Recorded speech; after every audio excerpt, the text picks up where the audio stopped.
महाराष्ट्राच्या जनतेपुढे येत आहोत की हे एकाच नाण्याचे हे दोन बाजू आहेत, हे काही वेगवेगळे नाहीत. यांना कसलेही महाराष्ट्राचे, आता महाराष्ट्र पब्लिक सेफ्टी बिल, आता तो बिल ॲक्टमध्ये तयार झालेला आहे. एवढा मोठा ॲक्ट महाराष्ट्रात तयार होत असताना महाविकास आघाडीच्या एकाही नेत्यानं या ॲक्टचा विरोध केला नाही. मग हा विरोधी पक्ष म्हणून आपण याला कसं मान्यता द्यावी, जिथे ते महाराष्ट्राच्या अनुसूचित जातीचा प्रश्न विचारत नाहीत, मुसलमानांचा प्रश्न विचारत नाहीत, एवढा मोठा ॲक्ट तयार झाला तिथे प्रश्न विचारत नाहीत. आणि म्हणून महाराष्ट्राच्या जनतेला एक पर्याय म्हणून आम्ही आता जनतेसमोर जात आहोत आणि येणाऱ्या काळामध्ये त्या EVM मशीनवर ते बटन सामान्य व्यक्तीचं हक्काचं बटन देण्याचं काम आम्ही करणार आहोत. आत्ता आम्ही कारण इलेक्शन्स अजून त्याला अवधी आहे आणि आमच्या या बैठका सुरू आहेत, अजून बऱ्याच बैठका आमच्या त्या होणार आहेत आणि महाराष्ट्राच्या जनतेसमोर पर्याय म्हणून आपण कसं जाणार आहोत, आघाडी युती म्हणून नाही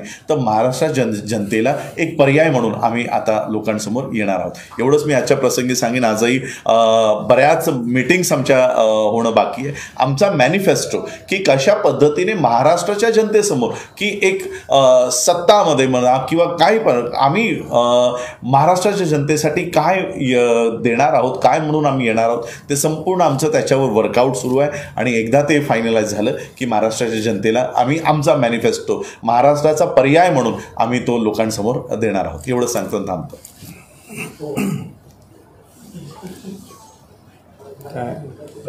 राजे, साधारण काय कुठले मुद्दे विशेषतः आपण येणाऱ्या विधानसभा निवडणुकीसाठी कॉन्क्रीटरित्या समोर ठेवलेले आहेत? आणखी जसं तुम्ही म्हणालात की हेवे दावे खूप केले जात आहेत, आपण असे कुठले मुद्दे ठरवून उतरतोय? नाही, आज कुठल्याही मुद्द्यांच्यावर काही चर्चा झालेली नाही आहे. पण इतकं निश्चित आहे की सामान्य माणूस, आपली जनता हे व्यथित झालेली आहे, कंटाळलेली आहे. तेच प्रश्न, तेच हेवे दावे. हिने कधी विरोध केला की त्यांनी विरोध करायचा. आपण महाराष्ट्रात खऱ्या अर्थाने हा महाराष्ट्र आहे, हे कसं करू शकतो, कसं त्याच्यावर आपण बोलू शकतो, ह्याच्यावर काही चर्चा नाही. मग तो सहकाराचा विषय असेल, शेतकऱ्यांच्या बाबतीत विषय असतील, आरक्षणाचा विषय असेल, शिक्षणाच्या धोरणाच्या बाबतीत लाईन असेल, ह्याच्यावर कुठलीही चर्चा पाहायला मिळत नाही. आणि हेच सगळे मुद्दे आम्ही आमच्या मॅनिफेस्टोमध्ये, आमच्या अजेंडामध्ये हे तुम्हाला निश्चित पाहायला मिळतील. पण त्याच्यावर आज मी काय बोलत नाही आहे. पण हे लवकरच एकदा आमचे हे सगळे समीकरण जमले, एकदा आमची सगळे कशा पद्धतीने पर्याय आपण देऊ शकतो हे सगळं ठरलं की ह्या सगळ्या गोष्टी आम्ही वेळोवेळी आमच्या भाषणातून, आमच्या मॅनिफेस्टोमधून तुम्हाला ते पाहायला मिळतील. तिसऱ्या आघाडीसाठी अजून कोणाची आपण वाट बघत आहात? काय म्हटलं? अजून कोणाची वाट बघत आहात? नाही, एक तर इलेक्शनला विलंब झालेला आहे. पुढची तारीख अजून काही डिक्लेअर झालेली नाही.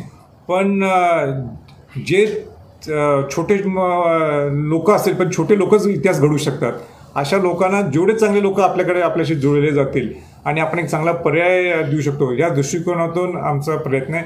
आज खरं बच्चूभाऊ येणार होते, पण त्यांची तारीख असल्यामुळं कोर्टात ते येऊ शकले नाही. पण माझ्याशी VCवर बोलले. परवा आमची मुंबईत सुद्धा त्यांची चर्चा झाली. राजू शेट्टी आणि त्यांच्या सर्व शेतकरी सगळे घटकातल्या लोकांशी आमचं सगळ्यांचं बोलणं चालू आहे. मनोज जरांगे पाटलांशी आमचं बोलणं चालू आहे. आणि OBC नेत्यांशी माझं व्यक्तिगत मी बोलायला लागलेलो आहे. म्हणजे सर्वसमावेशक सगळ्या लोकांना आपल्याला कसं घेता येईल या दृष्टिकोनातून आमचा प्रयत्न चालू आहे. पण जरांगे पाटील अजूनही ठामेक आमची बैठक झालेली नाही आहे, लढायचं की पाडायचं हे ठरलेलं नाही. मनोज जरांगे यांनी एक वेगळं व्यक्तिमत्व त्यांचं घडलेलं आहे. आता माझी त्यांची अनेकदा भेट झाली, माझं त्यांचं चांगलं जमते सुद्धा, हेही नाकारता येत नाही.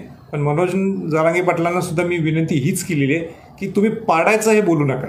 आता आपण कसं निवडून आणता येईल आणि एक चांगला पर्याय कसा उभा करू शकतो ह्याच्यावर आपण सगळ्यांनी एकत्र यायला पाहिजे.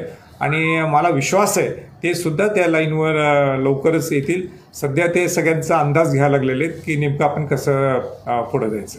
तुम्ही जरांगेंशी संवाद साधताय, त्यांच्या मागणी मान्य आहे का तुम्हाला? OBCतून मराठा आरक्षण द्यावं या संदर्भात त्यांचे मतभेद आहे? नाही, त्यांच्या बहुतांश मागण्या आणि माझ्या सगळ्या मागण्या सारख्या आहेत. मला एक सांगा, बहुजन समाजात माझ्या पंजोबांनी, राजर्षी छत्रपती शाहू महाराजांनी बहुजन समाजाला आरक्षण दिलं होतं. त्यामध्ये अनुसूचित जाती, जमाती, OBC आणि गरीब मराठ्यांचा समाविष्ट आहे. मला एक सांगा, तुम्ही सामाजिक मागास आणि शैक्षणिक मागास ह्याचा अर्थच काय, आणि मी जाऊन त्यांना भेटतो याचा अर्थ काय? म्हणून ह्या सगळ्या ह्याच्या आणि त्याची स्पष्टता टप्प्याटप्प्यानेच येईल. पण गरीब मराठा समाजांना जे सरकारने आता आरक्षण दिलं आहे हे टिकणार आहेत का ह्याच्यावर हे कुणी बोलत नाही. हे जे तुम्ही ACBCचं आरक्षण दिलेलं आहे, 2दा हे उडलेलं आहे, हे तिसऱ्यांदा टिकल का ह्याच्यावर सगळ्यांनी बोलायला पाहिजे. मी तर वाटच बघायला लागलो हे केव्हा बोलतात. म्हणजे महाविकास आघाडीतले लोकसुद्धा आणि महायुतीतले लोकसुद्धा ह्या प्रमुख नेत्यांनी एक मिटिंग बोलवावी, मला सुद्धा तिथं बोलवावं. मग माझी भूमिका आणि स्पष्ट सांगतो की नेमकी मनोज जरांगेची भूमिका काय, आमची भूमिका काय, आणि हे आरक्षण टिकणार का हे डायरेक्ट खुद्द पवारसाहेबांच्या पासून ते उद्धव ठाकरेंच्या पासून ते देवेंद्र फडणवीस, एकनाथ शिंदे साहेबांच्या पासून आणि काँग्रेसचे जे प्रमुख लोक असतील त्यांनी सगळ्यांनी स्पष्ट द्यायला पाहिजे. आज ही स्पष्टता कोणीही देत नाही, हे माझा स्पष्ट आरोप आहे. त्यांची प्रमुख मागणी जी आहे बिहारचं आरक्षण उडलं ते.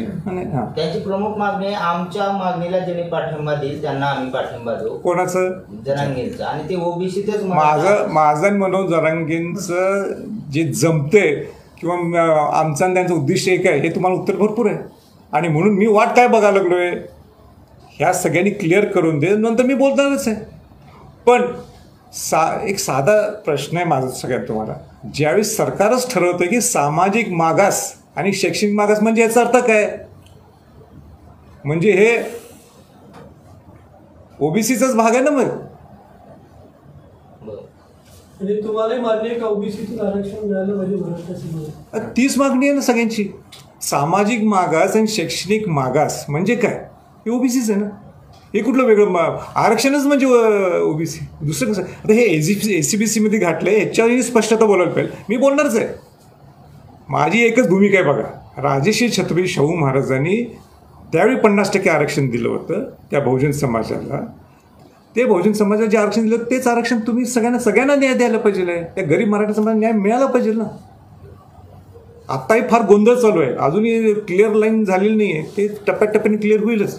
म्हणजे कोणाची या राजकीय या सगळ्या जे ACBC जे आरक्षण दिले अजूनही क्लिअर नाही. अनेक ठिकाणी मुलं उपोषणाला बसतात. त्या सगळ्या गोष्टी व्हायला पाहिजेत. मी वाट बघायला लागली. थोडे दिवस थांबा, मी बोलणार आहे. त्याला मार्ग आहे, त्याला पर्याय, सगळ्या गोष्टी आहेत. हे अजूनही कोण बोलत नाही आहेत. मी काय सांगतो तुम्हाला, पवारसाहेबांच्या पासून ते उद्धव ठाकरेंच्या पासून, काँग्रेसपासून, देवेंद्र फडणवीस यांच्यापासून, एकनाथ शिंदे यांच्यापासून, अजितदादांच्यापासून ह्यांनी स्पष्टता द्यायला पाहिजे की हे आरक्षण कसं टिकवणार आणि ह्या गरीब मराठ्यांना न्याय कसं देणार. मला सांगा, सगळे मराठा समाजातले लोक त्यांना का धरतात, मला का धरत नाही? तो आमच्याकडे सुद्धा पर्याय आहेत ना. आपला महाराष्ट्र खऱ्या अर्थाने ज्यांनी घडवला ते प्रामुख्याने छत्रपती शिवाजी महाराज,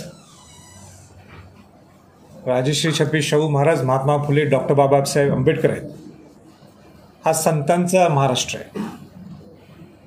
आणि आपला महाराष्ट्र खऱ्या अर्थाने आता सुसंस्कृत राहिला आहे का, हा आत्मचिंतन करण्याची वेळ आलेली आहे. या 75 वर्षात नुसते हेवे दावे, मग इकडं महायुती असेल, महाविकास आघाडी असेल, कॉन्क्रीट आपण महाराष्ट्र कसं घडवू शकतो, महाराष्ट्र हा राज्य दुसऱ्या राज्यांना एक दिशा देण्याचं काम करत असतो नेहमी. पण त्याच्यावर न चर्चा करता माझं तुझं आणि हेवे दावे काढण्यापेक्षा आपण पुढे जात नाही. लोकसुद्धा अस्वस्थ आहेत, व्यथित आहेत लोक. जनतेने जो काही निर्णय दिला असेल लोकसभेच्या वेळी, त्याच निर्णयावर पुढं जाऊ असं सगळ्यांना वाटत असेल तर साफ चुकीचं आहे. मी आपल्याला सांगू इच्छितो की ह्या एक 15-20 दिवसात जनतेच्या व्यथा समजल्यानंतर आम्ही एक वेगळा पर्याय, ज्या पर्यायाच्या माध्यमातून खऱ्या अर्थाने सुसंस्कृत महाराष्ट्र घडवण्याच्या दृष्टिकोनातून आमचा प्रवास सुरू झालेला आहे. आजच्या बैठकीला प्रहारचे प्रमुख बच्चूभाऊ कडू येणार होते. परत आमची मुंबईत एक बैठक झाली. कोर्टात त्यांची आज तारीख असल्यामुळे आज आणि उद्या म्हणून ते येऊ शकले नाही, पण आमच्यावर VC वर बोलले आता ते. बच्चूभाऊंच्यावर एक 4-5 मुद्दे आमचे जराशे मतभेद मी म्हणणार नाही, पण एका लाईनवर एका जागेवर येण्यासाठी एक आणि 2 मीटिंग लागतील. पण मला पूर्ण विश्वास आहे, आम्हाला सर्वांना विश्वास आहे, त्यात काही अडचण दिसत नाही. आज आनंदाने सांगायचे की बाबासाहेब आंबेडकरांची पंतू राजरत्न आंबेडकर साहेब सुद्धा आमच्यावर आलेले आहेत. आणि त्यांच्या शाहू महाराजांचा शिवाजी महाराज शाहू महाराजांचा वंशज या नात्याने आणि बाबासाहेब आंबेडकरांचे ते पंतू आहेत, त्यामुळे हा नॅचरल अलायन्स आहे. म्हणजे आमच्यात काही कुठेतरी मतप्रवाह किंवा आणि काहीतरी वेगळं मतं घडवायचे असं काही नाही. आमच्या दोघांचं निश्चितपणे ठरलं आहे की आपल्याला शाहू फुले आंबेडकरांच्या विचाराने आम्हाला जायचं, शिवाजी महाराजांच्या विचाराने जायचं आहे. आणि म्हणून आमची अनेकदा भेट झाली. आणि आज पूर्वी भेट होत होते सामाजिक भेटी होत्या, आता ती राजकीय भेट आहे. आज जय जवान जय किसान या पक्षाच्या नारायण अंकुशे सुद्धा आलेले आहेत. सैनिकांचा सुद्धा आवाज त्यांना मांडायचा आहे. सैनिक केव्हा राजकारणात येत नव्हते, लांबच राहायचे, पण त्यांना सुद्धा असं वाटतं की सैनिकांच्यावर सुद्धा अन्याय होत आहे, आम्ही सगळे एकत्र येऊ. आणि म्हणून एक चांगली सुरुवात आहे. राजू शेट्टींची सुद्धा आमची चर्चा चालू आहे. राजू शेट्टींचे माझं बोलणं झालेलं आहे आणि बच्चू भाऊंचं सुद्धा बोलणं झालेलं आहे. राजरत्नांचं त्यांचं बोलणं झालेलं आहे. आणि सगळे शेतकऱ्यांचे सगळे घटक हे सगळे कसे एकत्र येऊ शकतात, आपण एक वेगळा पर्याय कसा देऊ शकतो ह्याच्यावर सुद्धा आमचं बोलणं चालू आहे. मनोज जरांगे पाटलांचं सुद्धा सकारात्मक दृष्टिकोन आहे त्यांचा. त्यांना मी विनंती केली आता पाडायचं नाही, आपल्याला सगळ्यांना निवडून आणायला पाहिजे. आणि या दृष्टिकोनातून सुद्धा आमची सकारात्मक चर्चा चालू आहे. शेवटी त्यांचा उद्देश आमचा उद्देश एकच आहे. ज्या शाहू महाराजांनी राजे शाहू महाराजांनी आमच्या पंजोबांनी जे आरक्षण दिलं बहुजन समाजाला, अनुसूचित जाती जमाती OBC आणि गरीब मराठ्यांना, तर त्यांना सुद्धा आरक्षण मिळावं म्हणून त्या दोघांचा उद्देश असल्यामुळे एकत्र येण्याची नुसती एक वेळ राहिलेली आहे असं मला वाटते. म्हणून ते लवकरच त्याच्यात सुद्धा सकारात्मक एक निर्णय लवकरच येईल असं मला पूर्ण अपेक्षा आहे. मला असं वाटतं की मी नेहमीच बोलतो आणि जे काय बोलायचं मी आता बोललो आहे, पुढं बोलायचंच आहे. मला वाटतं 2 मिनटं राजरत्न आंबेडकर साहेबांनी बोलावं, नंतर मग काय पत्रकारांना काय प्रश्न असतील ते आपण विचारावं. आमची सकारात्मक दृष्टिकोनातून चर्चा झाली. एक या 2 पर्यायापेक्षा महाविकास आघाडी महायुतीपेक्षा आमचा एक सुसंस्कृत महाराष्ट्र घडवण्यासाठी हा आमचा पर्याय आहे. आणि हा सुसंस्कृत महाराष्ट्र घडवण्यासाठी आम्ही पुढे जाणार आहोत. या दृष्टिकोनातून आमची चांगली चर्चा झाली. कोणीतरी आपल्या ते बूम थोडे अलीकडे गेला.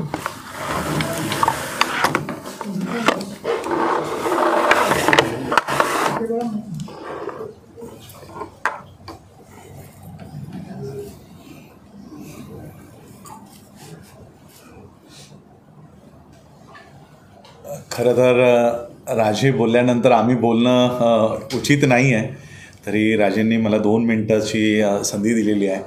आज जे काही आपण महाराष्ट्रामध्ये बघत आहोत, म्हणजे मला जेव्हा मी बाबासाहेब आंबेडकरांचे लहानपणचं इतिहास वाचायचो त्यावेळेस ते चाळीमध्ये राहायचे आणि बाबासाहेबांचे वडील त्यांना रात्री 2 वाजता उठवायचे अभ्यास करण्यासाठी आणि 5 वाजेपर्यंत त्यांचा तो अभ्यास घ्यायचे, कारण 5 नंतर मग नळावरची भांडणं सुरू व्हायचे आणि नळावरची भांडणं सुरू झाल्यानंतर त्या गोंधळात अभ्यास शक्य नसायचा. मला असं वाटतं की आता तर नळावरचं भांडण हे महाराष्ट्रामध्ये आता सुरू झालेलं आहे. म्हणजे आज जे काही आपण बघतोय जोडे मारो आंदोलन आणि हे केवळ यांचे वैयक्तिक जे काही द्वेष आहे, राग आहे, त्या रागापोटी यांनी अशा पद्धतीने कामकाज आज महाराष्ट्रामध्ये हे नळावरचं भांडण आम्हाला महाराष्ट्रामध्ये दिसतं. आणि कुठेतरी ज्या हेतूने जसं राजेंनी सांगितलं की लोकसभेच्या वेळेस संविधान धोक्यात आहे असा जो काही या देशामध्ये प्रचार केला गेला, भारताचं संविधान धोक्यात आहे हे वाचवण्यासाठी आम्ही भरभरून इंडिया आघाडी असेल, महाविकास आघाडी असेल यांना भरभरून मतं दिली. केवळ आम्हीच नाही, अनुसूचित जातीच्याच लोकांनी नाही तर मुसलमानांनी मतं दिली. आज ज्यावेळेस खरंच संविधानावर ज्यावेळेस गालबोट उचललं जात आहे तर लोकसभेत गेल्यानंतर किंवा विधानसभेमध्येही हे एका प्रश्नाचंही उत्तर आता ते विचारत नाही आहेत. म्हणजे वक्फ बोर्डाचा प्रश्न असो किंवा अनुसूचित जातीच्या रिझर्वेशनचा मुद्दा असो, उलट सुप्रीम कोर्टानं ज्यावेळेस अनुसूचित जातीच्या आरक्षणामध्ये क्रिमी लेअरचा मुद्दा त्याच्यामध्ये ॲड केला त्यावेळेस काँग्रेस त्याचं स्वागत करताना आम्हाला दिसली.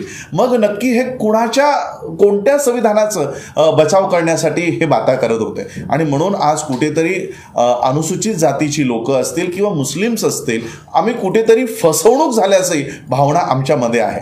आणि म्हणून महायुती हटवायची असेल तर महाविकास आघाडी आणा, महाविकास आघाडी हटवायची असेल तर महायुती आणा. हे जे यांचं सीसॉचा जो गेम या पूर्ण महाराष्ट्रामध्ये सुरू आहे हा कुठेतरी थांबला पाहिजे. आणि म्हणून महाराष्ट्राच्या जनतेला एक पर्याय म्हणून आम्ही ही सगळी समीकरणं आम्ही महाराष्ट्राच्या जनतेपुढे येत आहोत की हे एकाच नाण्याचे हे दोन बाजू आहेत, हे काही वेगवेगळे नाहीत. यांना कसलेही महाराष्ट्राचे आता महाराष्ट्र पब्लिक सेफ्टी बिल, आता तो बिल ॲक्टमध्ये तयार झालेला आहे. एवढा मोठा ॲक्ट महाराष्ट्रात तयार होत असताना महाविकास आघाडीच्या एकाही नेत्यानं या ॲक्टचा विरोध केला नाही. मग हा विरोधी पक्ष म्हणून आपण याला कसं मान्यता द्यावी, जिथे ते महाराष्ट्राच्या अनुसूचित जातीचा प्रश्न विचारत नाहीत, मुसलमानांचा प्रश्न विचारत नाहीत, एवढा मोठा ॲक्ट तयार झाला तिथे प्रश्न विचारत नाहीत. आणि म्हणून महाराष्ट्राच्या जनतेला एक पर्याय म्हणून राजकीय परिस्थिती आता निर्माण झाली आहे की तुमची आघाडी यशस्वी होणार आहे? नाही ना, आम्ही तर एकदम सकारात्मक आहोत ना. मागं काय झालं त्याच्यावर आम्हाला काही भाष्य करायचं नाही. आम्हाला माहीत आहे की आम्ही चांगल्या मनाने, लोकांची इच्छा आहे की एक चांगला पर्याय हे तो उभा राहू शकतो. आणि म्हणून होतकरू लोक ज्यांची पार्टी एकदम क्लिअर आहे, ज्यांच्यावर कुठेही आरोप नाही आहेत, असे सगळे लोक एकदा आम्ही या लागलो प्रयत्न करू. आणि का करू नये? शिवाजी महाराजांनी सुद्धा ज्यावेळी तोरणा किल्ला पहिला किल्ला ज्यावेळी जिंकला ते किती मोजकेच मावळे होते ना. म्हणजे आमच्याकडं तेवढी ताकद नाही म्हणून आम्ही यायचं नाही का? आमच्याकडं तेवढं सैन्यबळ नाही आहे पूर्वी म्हणून आम्ही यायचं नाही का? आम्ही प्रयत्न करायचा, आम्ही धाडस करायची नाही का? आणि म्हणून एक सुसंस्कृत महाराष्ट्र घडवण्यासाठी, शिवाजी महाराजांचा, शाहू फुले आंबेडकरांचा महाराष्ट्र घडवण्यासाठी हा आमचा प्रामाणिक प्रयत्न आहे. आणि तो प्रामाणिक प्रयत्न 100% यशस्वी होणार हा आमचा विश्वास आहे. साधारणतः तिसऱ्या आघाडीची अधिकृत घोषणा कधीपर्यंत होईल? नाही, एकदा इलेक्शन्स डिक्लेअर झाले की मला वाटतं त्यावेळी आणि ती मुवमेंट फास्ट होईल. वंचितला सोबत घेण्याबाबत काय सगळ्यांचं चालू आहे, आमचं बोलणं, सगळ्यांचं बोलणं चालू आहे. राजरत्न आंबेडकर तर आहेत आमच्याबरोबर. बोलणं हां काय राजरत्न आंबेडकर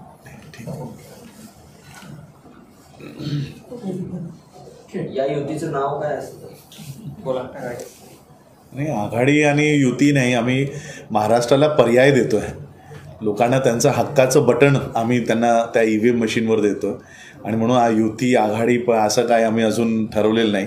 पण ज्यावेळेस सगळे इलेक्शन्सला जेव्हा सुरुवात होईल त्यावेळेस नक्कीच ते नाव असेल.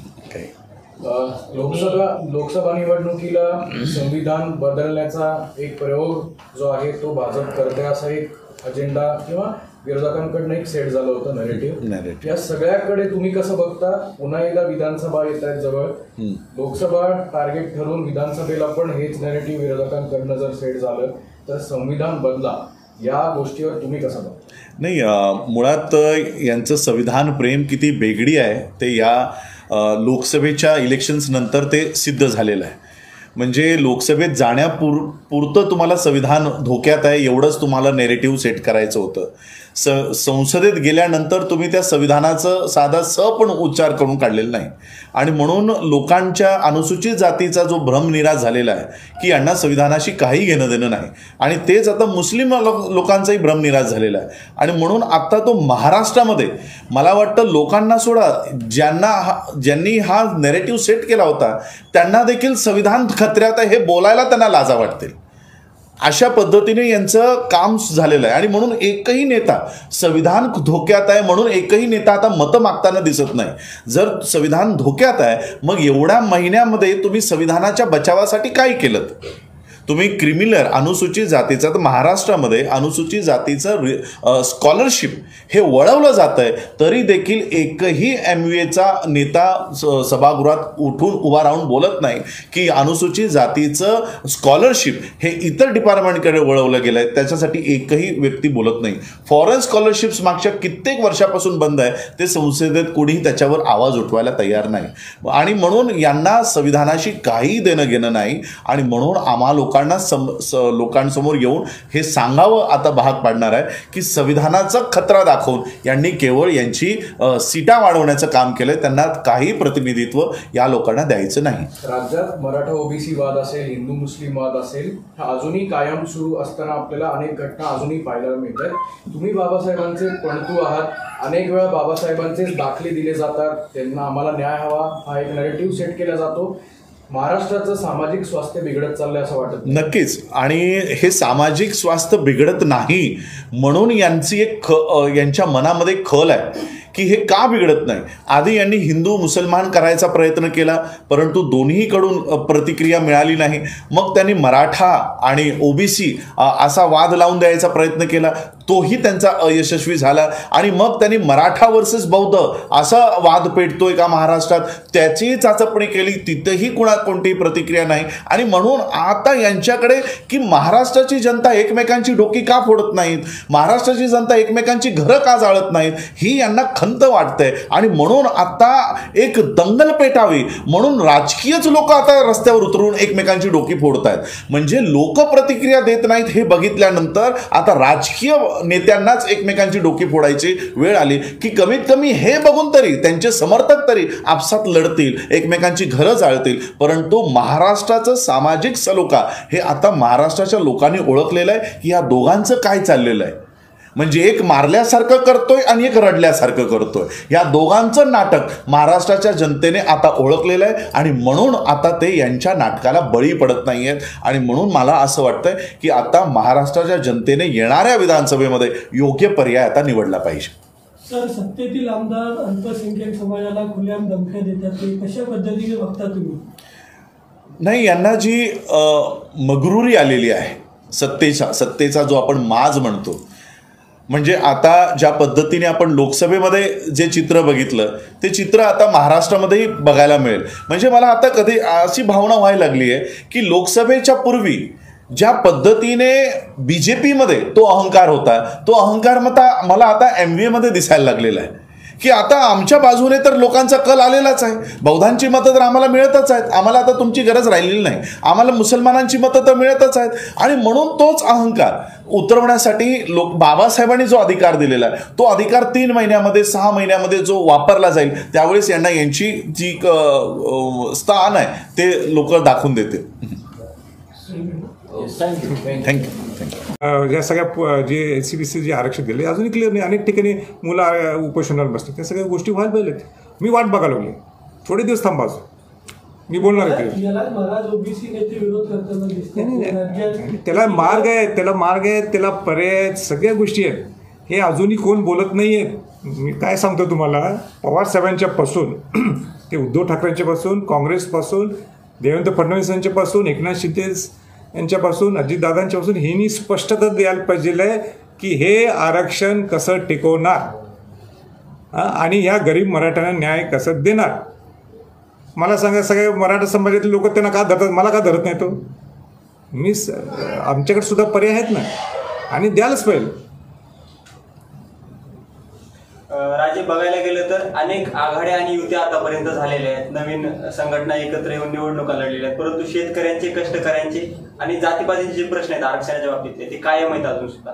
का वाटतं असे प्रश्न कायम का ठेवले जातात? नाही, सगळ्यांचं विजन बेस्ड काहीच नाही आहे. शेतकऱ्यांचा सुद्धा प्रश्न असतो, ज्यावेळी अतिवृष्टी आली त्यावेळीच बोलायचं. जसं आता ओला दुष्काळ पडले त्याच्यावर चर्चा करायची. लॉंग टर्म पॉलिसी नाहीत. शेतकऱ्यांचे धोरण सुद्धा आपले केव्हा झालेले आहेत, केव्हा बदल झालेला आहे, झाले त्याला 20-25 वर्ष झाले. शेवटी आपल्याला शेतकऱ्यांचे धोरण, शिक्षणाचे धोरण आपण सगळं पूर्ण प्रायव्हेटायझेशन करायला लागले. आज मला सांगा ना, काय धोरण आहे तुमचं शिक्षणाचं? तुम्ही किती टक्के तुम्ही शिक्षणावर खर्च केला जातो? म्हणजे खरं म्हणजे अमेरिकासारख्या ठिकाणी 60% सगळ्यात जास्त खर्च जो शिक्षणावर केला जातो अमेरिकात केला जातो. 60% खर्च केला जातो. आपण किती टक्के करतो? राजर्षी छत्रपती शाहू महाराजांनी कबीर संस्थानमध्ये असताना 19 ते 20% खर्च करत होते शिक्षणावर. आपण किती खर्च करतोय? हा मोठे सगळे प्रश्न. हे सगळे आता इलेक्शनच्या वेळी हे सगळे बाहेर येणार आहेत प्रश्न. राजे पुतळा पडला त्याच्यानंतर युती असेल आघाडी असेल मधल्या नेते हे एकमेकांच्या समोर आले. ही घटना होऊन गेली. याच्यानंतरच्या पोस्ट इफेक्टकडे संभाजीराजे कसं बघतात? नाही, 2 भाग आहेत त्याच्यातले. पहिला भाग जो आहे, जो राजकोटचा पुतळा जो पडला, हां, हे महाराष्ट्राच्या दृष्टिकोनातून सगळ्यात दुर्दैवी घटना आहे.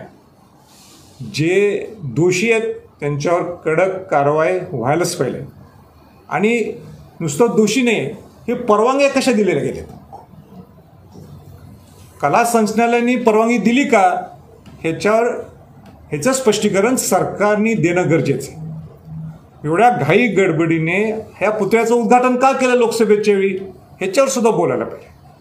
4 डिसेंबरला नौदल दिवस होता, त्या दिनानिमित्त पुतळ्याचं उद्घाटन झालं. 12 डिसेंबरला माझं पत्र आहे नरेंद्र मोदींना की हा शास्त्रोक्त पद्धतीने पुतळा उभा राहिलेला नाही आहे आणि म्हणून तुम्ही परत हा पुतळा उभा करा, किंबहुना त्याचं संवर्धन जतन काय करतात ते करा. कारण का त्याचे जे मेजरमेंट्स आहेत किंवा ज्या त्याचं हावभाव आहेत हे सगळे चुकीचं दिसत होतं. हे मी त्यावेळेस बोललो 12 डिसेंबरला 2023ला.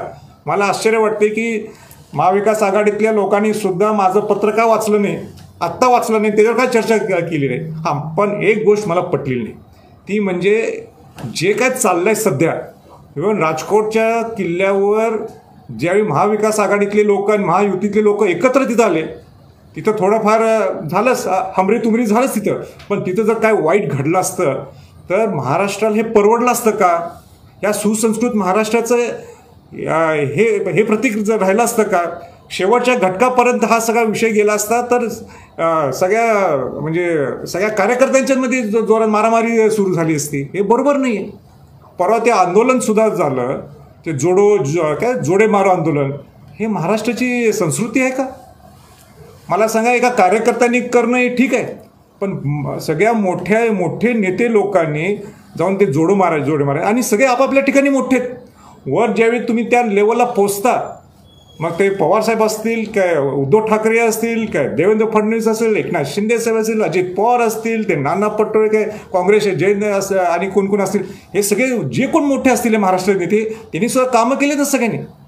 आणि अशा पद्धतीचं आंदोलन करायलाच पाहिजे. आपल्याला आपलं मत व्यक्त करायचं नाही, जे झालं राजकोटला करायलाच पाहिजे. हे सुद्धा आम्हाला चालत नाही. पण जोडो आंदोलन करणं ही महाराष्ट्राची संस्कृती नाही, हे मी त्या मताचं आहे. बाकी त्यांना काय वाटायचं तो त्यांचा प्रश्न. आंबेडकर साहेबांना काय प्रश्न असतो? राजे, या अगोदर सुद्धा रिडालोस असेल, वंचित असेल, असे अनेक प्रयोग झाले तिसऱ्या आघाडीचे, पण ते यशस्वी झाले नाहीत. अशी काही राजकीय परिस्थिती आता निर्माण झाली आहे की तुमची आघाडी यशस्वी होणार आहे? नाही ना, आम्ही तर एकदम सकारात्मक आहोत ना. मागं काय झालं त्याच्यावर आम्हाला काही भाष्य करायचं नाही. आम्हाला माहीत आहे की आम्ही चांगल्या मनाने, लोकांची इच्छा आहे की एक चांगला पर्याय हे तो उभा राहू शकतो. आणि म्हणून होत करू लोक ज्यांची पार्टी एकदम क्लिअर आहे, हां, ज्यांच्यावर कुठेही आरोप नाही आहेत, असे सगळे लोक एकत्र आम्ही यायला लागलो प्रयत्न करू. आणि का करू नये? शिवाजी महाराजांनी सुद्धा ज्यावेळी तोरणा किल्ला, पहिला किल्ला ज्यावेळी जिंकला ते किती मोजकेच मावळे होते ना. म्हणजे आमच्याकडं तेवढी ताकद नाही म्हणून आम्ही यायचं नाही का? आमच्याकडं तेवढं सैन्यबळ नाही आहे पूर्वी म्हणून आम्ही यायचं नाही का? आम्ही प्रयत्न करायचा, आम्ही धाडस करायची नाही का? आणि म्हणून एक सुसंस्कृत महाराष्ट्र घडवण्यासाठी, शिवाजी महाराजांचा, शाहू फुले आंबेडकरांचा महाराष्ट्र घडवण्यासाठी हा आमचा प्रामाणिक प्रयत्न आहे. आणि तो प्रामाणिक प्रयत्न 100% यशस्वी होणार हा आमचा विश्वास आहे. साधारणतः तिसऱ्या आघाडीची अधिकृत घोषणा कधीपर्यंत होईल? नाही, एकदा इलेक्शन्स डिक्लेअर झाले की मला वाटतं त्यावेळी आणि ती मुवमेंट फास्ट होईल. वंचितला सोबत घेण्याबाबत काय? सगळ्यांचं चालू आहे आमचं बोलणं, सगळ्यांचं बोलणं चालू आहे. राजरत्न आंबेडकर तर आहेत आमच्याबरोबर. बोलू मी तर आहे. हां, काय राजरत्न आंबेडकर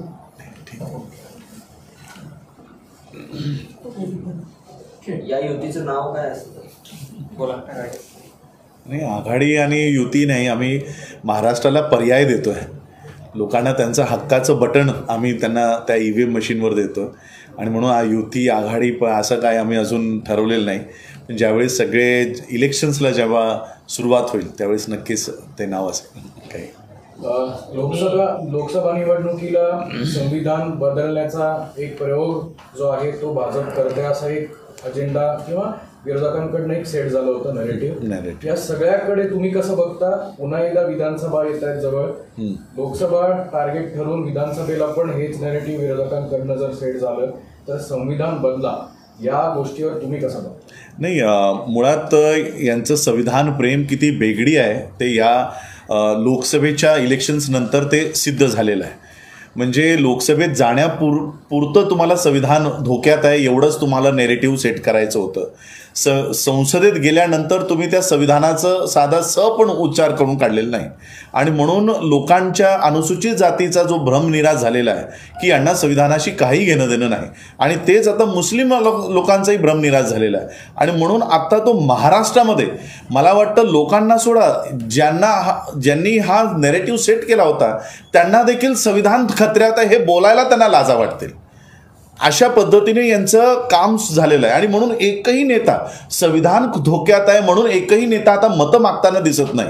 जर संविधान धोक्यात आहे मग एवढ्या महिन्यामध्ये तुम्ही संविधानाच्या बचावासाठी काय केलं? तुम्ही